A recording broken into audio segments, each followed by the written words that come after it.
Imagine waking up one morning and realizing that the room you've lived in your entire life has no locked doors, no barred windows, no guards at the entrance, yet you have never once tried to leave.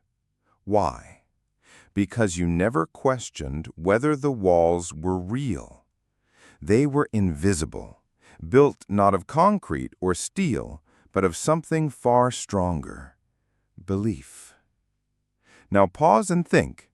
What if the very ideas you hold most sacred, the principles you live by, the truths you defend with your life, are not truths at all, but illusions? What if the prison you feel around you isn't the fault of society, politics, or fate, but the unseen cage of your own convictions? It is a disturbing thought. After all, beliefs are the foundation of identity. They tell us who we are, what the world is, and how we should live. Yet like scaffolding that never gets taken down, they can remain long after their purpose has ended. And instead of supporting us, they confine us. Consider this. You may believe you're not creative, so you never try. You may believe the world is hostile, so you never trust. You may believe success is impossible for people like you, so you never act. None of these beliefs are necessarily true, but once accepted, they become laws, unchallenged, unexamined, invisible. Isn't it strange that people fight wars, lose friends, and even sacrifice their lives over something that cannot be touched, weighed, or measured, an idea? Whole civilizations have risen and collapsed under the weight of collective beliefs, that some are superior, that gods demand blood, that money is real because we agree it is. And yet the greatest wars are not fought out there in the world, but inside, within the fragile architecture of belief itself. Here lies the paradox. Beliefs are necessary for survival, yet they are also the source of our deepest limitations. Without them, the world is chaos. With them, the world becomes a prison. Which is worse, to drown in uncertainty or to suffocate inside certainty? But here's the unsettling truth.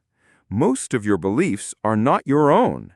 They were whispered into you by parents, carved into you by culture, shaped by religion, media, and the invisible hand of society long before you had the power to choose.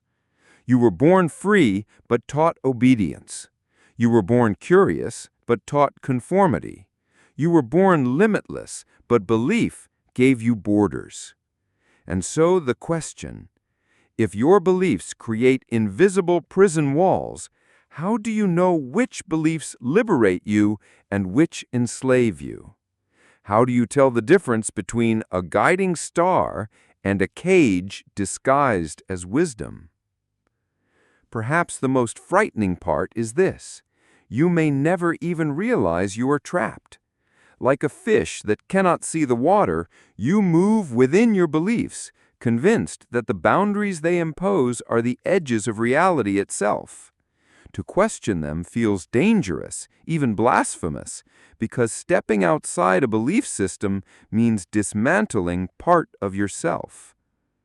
But what if the beliefs you hold most tightly are the very ones that hold you back?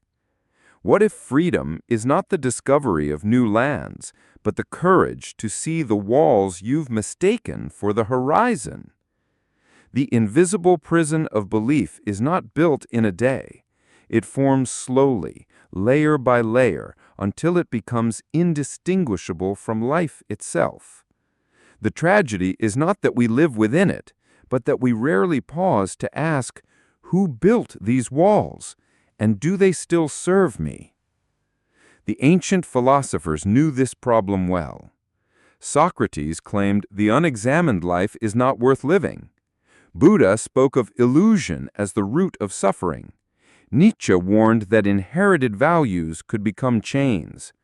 All pointed toward the same truth.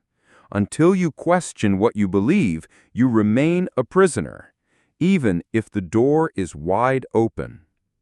And so the great question hangs in the air like a blade. Are you living freely, or are you obeying invisible walls?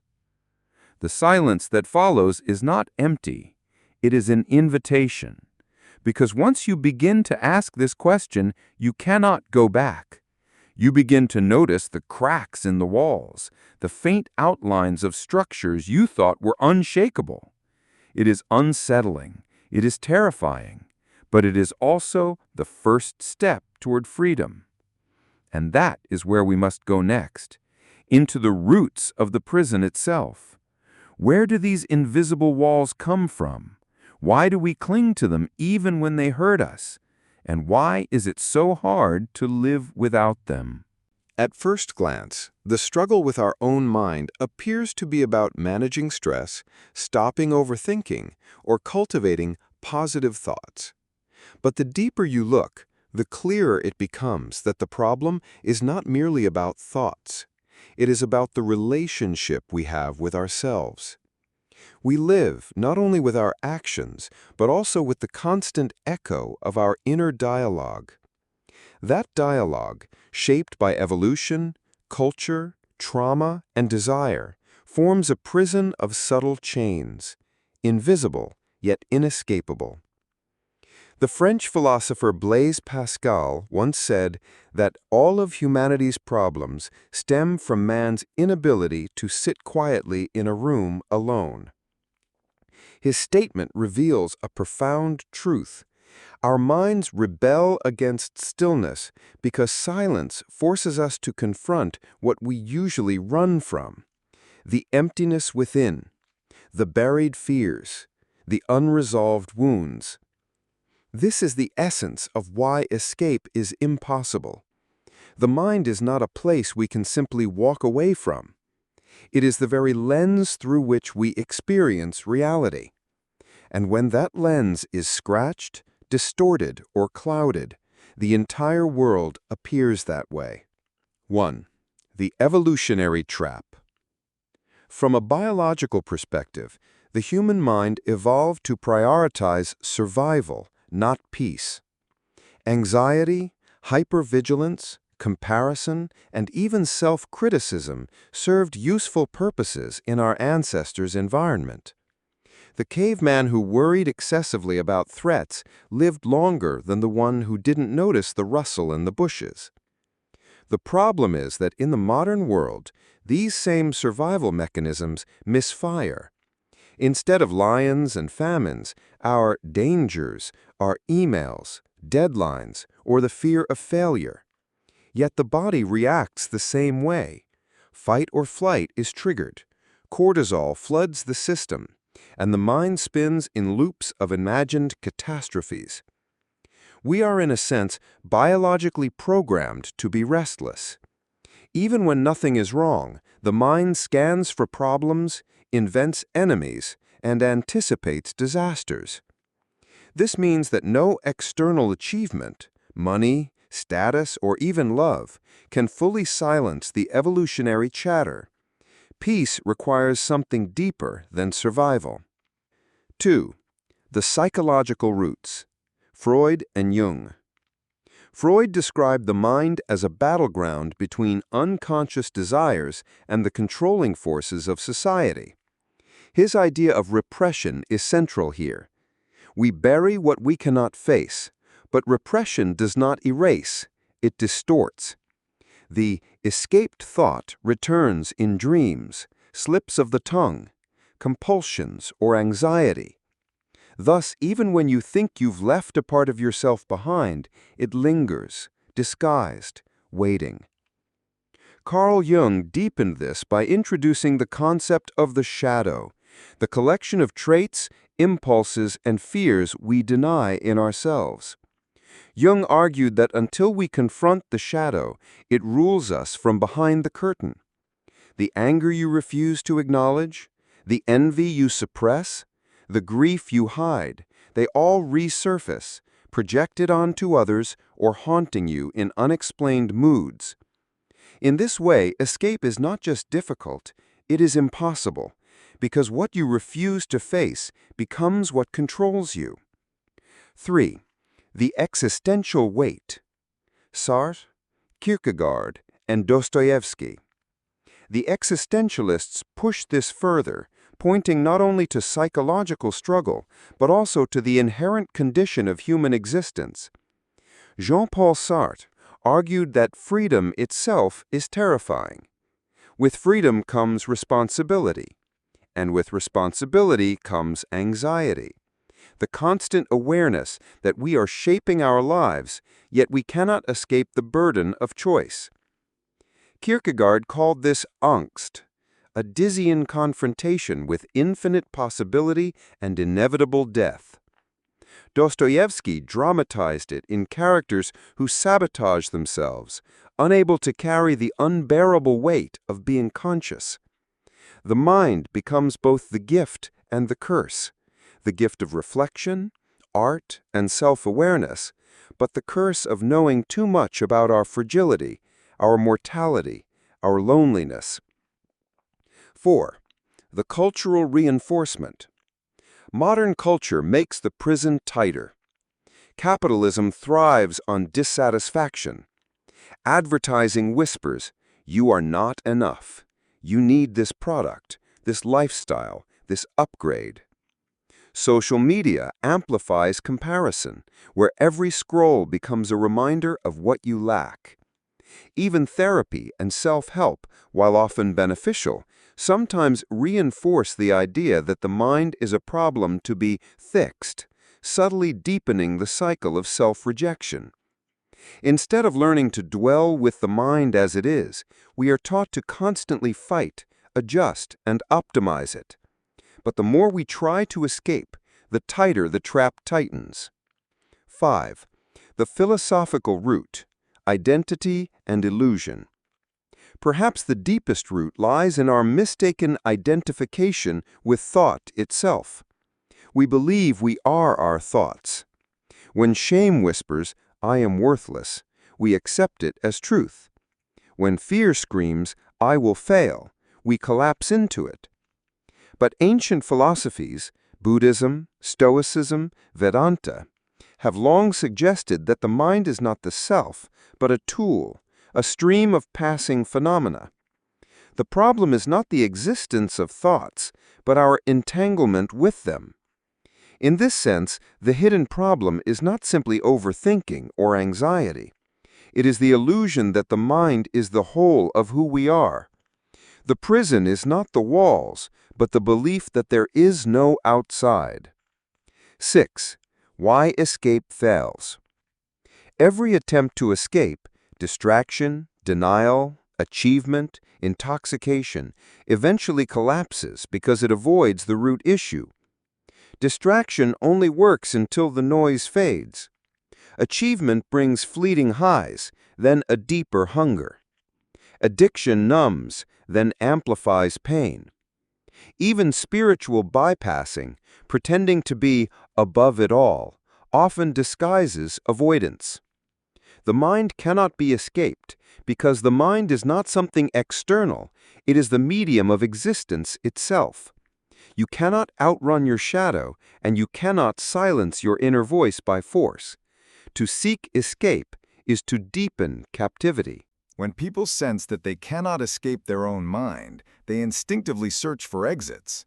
These exits, however, are rarely real doors. They are more like painted illusions on a wall, inviting from a distance, but false upon approach.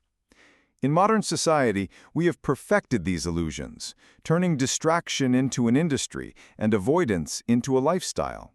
Yet no matter how convincingly these escapes are packaged, they lead us back to the same confrontation, ourselves. The first and most common escape is distraction.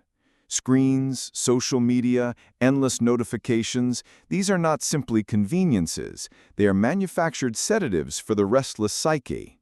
Each scroll, each click promises to transport us away from discomfort, but instead, it deepens our dependence. Nietzsche once warned of the danger of forgetting oneself through shallow pursuits. Today, we witness his prophecy fulfilled in real time. Distraction does not liberate us from our minds. It chains us further, making silence unbearable and solitude terrifying. The second escape is indulgence.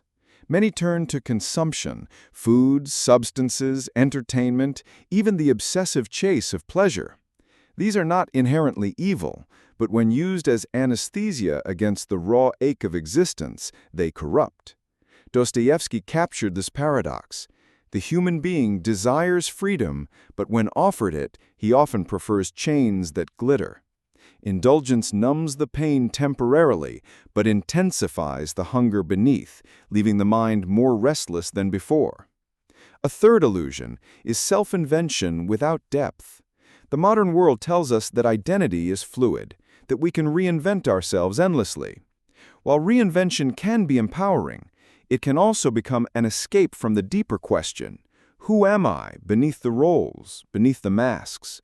Sartre warned of bad faith, the act of deceiving ourselves about who we truly are, hiding behind roles and performances.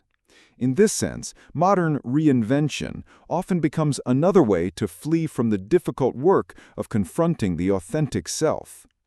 Then comes productivity, the most celebrated escape of all.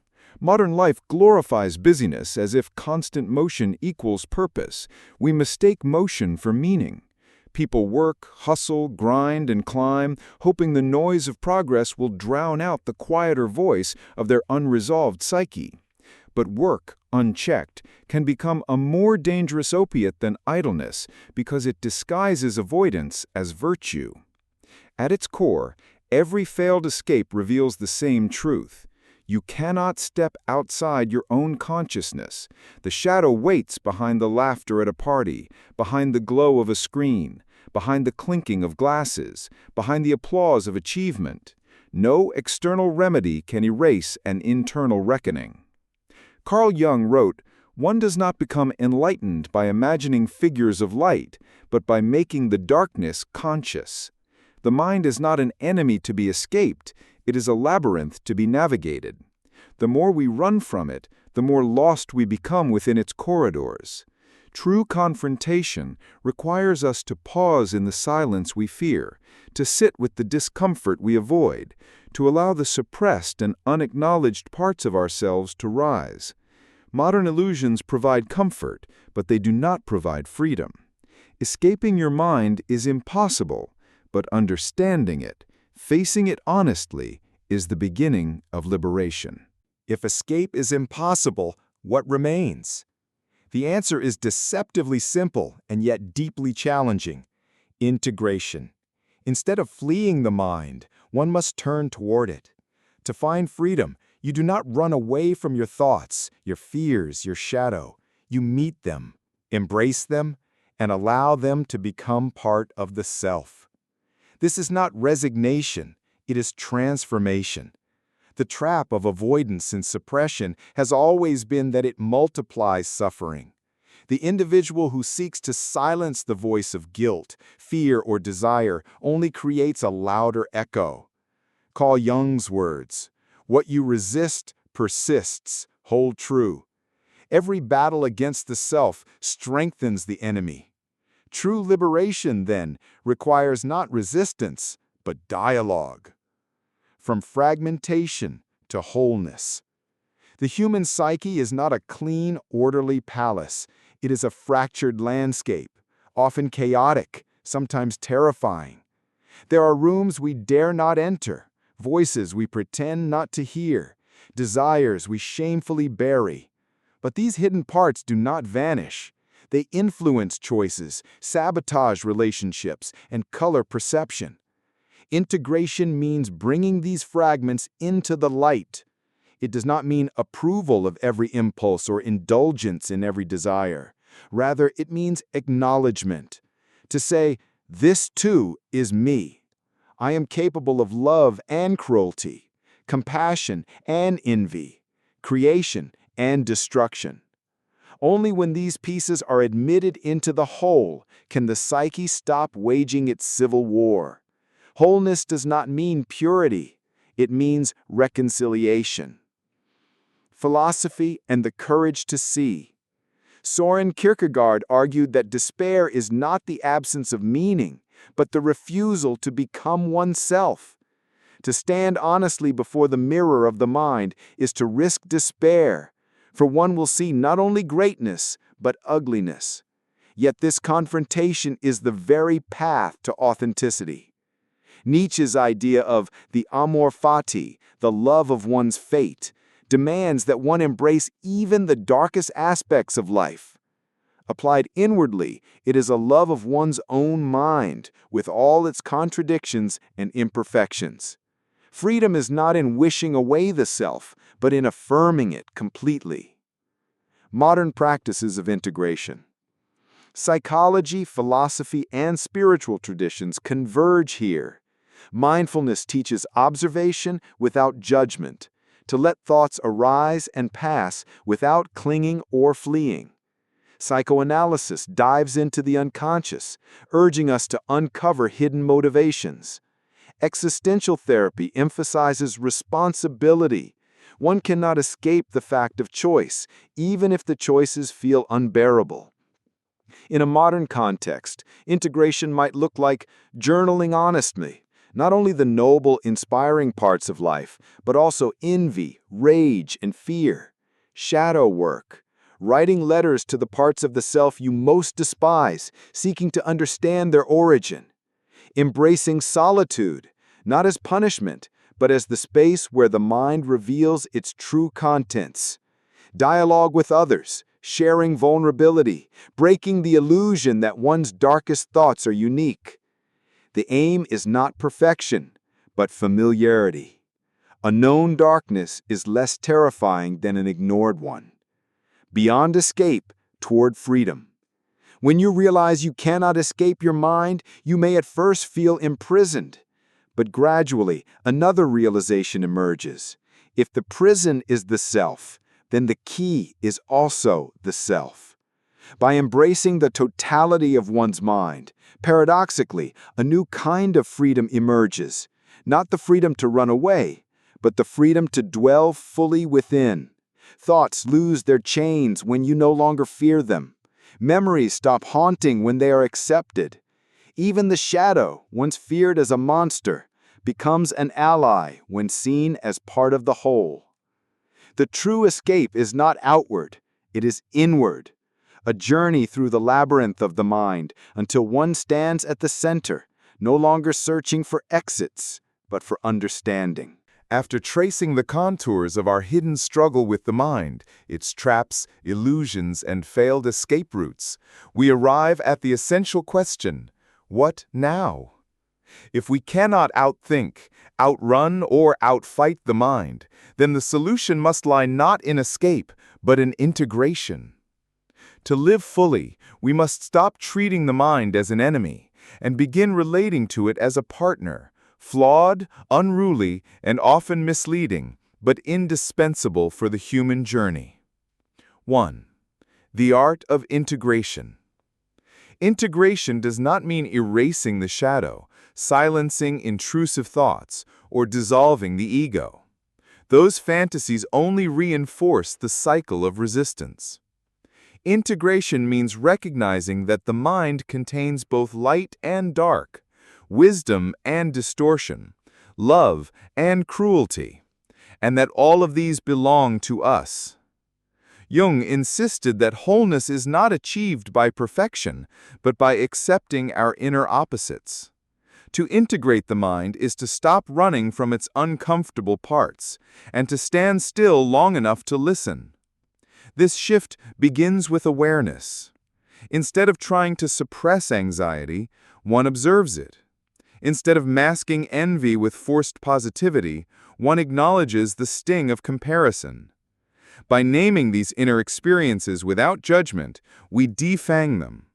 They no longer need to dominate in secrecy. They take their place as one voice among many. 2. Practices of returning.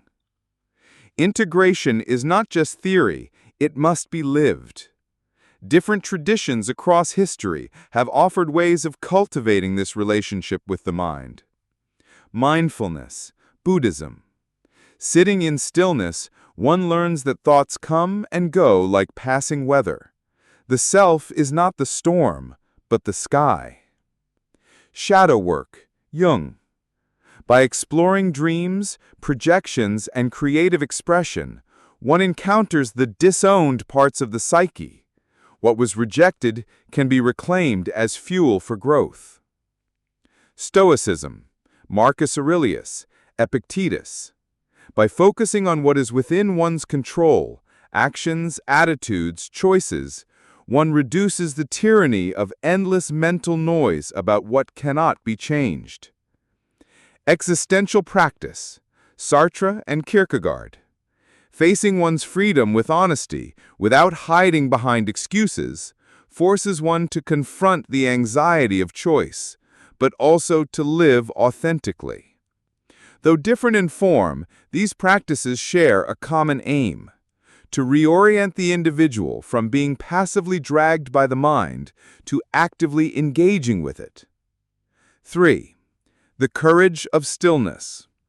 Perhaps the hardest part of integration is the courage to stop distracting oneself. In modern culture, silence feels threatening. A moment without stimulation is filled with the raw noise of the mind, fears of failure, unresolved grief, buried shame. But these are not enemies to be silenced. They are messages. Each discomfort reveals something: an unhealed wound, an ignored value, an unlived truth. Running from them ensures they grow stronger. Facing them, though painful, opens the door to healing. Nietzsche's notion of amor fati, the love of one's fate, extends even here: to love the contents of one's mind, not selectively, but wholly.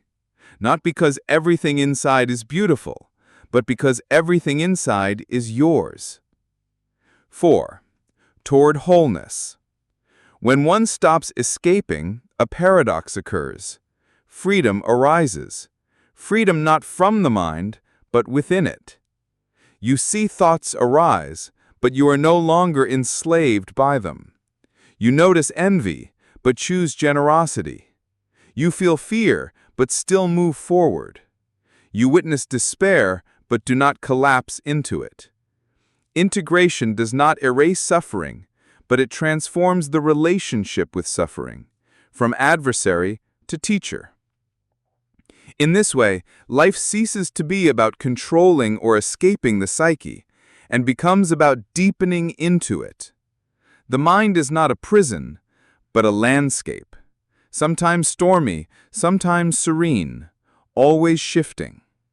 To live well is not to find the exit, but to explore the terrain with openness, humility, and courage. 5. Closing reflection. You cannot escape your own mind is not a curse, but an invitation. It is the reminder that freedom is not found by fleeing inner noise, but by inhabiting it fully. Each fear, each shadow, each restless thought is part of the whole human experience. To reject them is to fragment oneself. To integrate them is to become complete. And so the final movement of this inquiry is not escape, but acceptance, not surrender in defeat, but surrender in understanding. To live with the mind, rather than against it, is to embrace life itself, raw, flawed, beautiful, and unescapably ours.